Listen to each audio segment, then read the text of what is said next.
কাউকে যদি ভুলতে চাও, প্রথম কথা মাথায় রাখবা আল্লাহ ভরসা। 2 নাম্বার, কাউকে যদি ভুলতে চান রবের কাছে দোয়া করতে ভুলবেন না, তাহাজ্জুদ পড়তে ভুলবেন না, 5 ওয়াক্ত নামাজের পরে হাত তুলে দোয়া করতে ভুলবেন না। অতএব মেহেরবানি করে আপনারা সবাই চেষ্টা করবেন দোয়ার জন্য এবং ভাগ্যেও বিশ্বাস রাখবেন। রাজি আছেন তো ইনশাআল্লাহ? 3 নাম্বার, নিজেকে ব্যস্ত করে ফেলেন। যদি কাউকে ভুলতে চান নিজের কাজে ব্যস্ত হয়ে যান। অতএব যদি কাউকে ভুলতে চান নিজেকে কাজে ব্যস্ত রাখবেন। রাজি আছেন তো ইনশাআল্লাহ?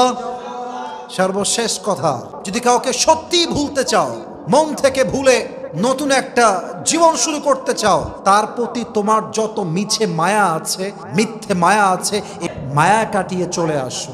অতএব যদি কাউকে ভুলতে চাও তার প্রতি সমস্ত মায়া কাটিয়ে উঠতে হবে।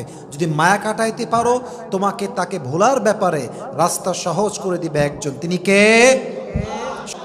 আল্লাহ সবাইকে হারাম থেকে বাঁচার তৌফিক দান করুক। পরে সবাই আমিন।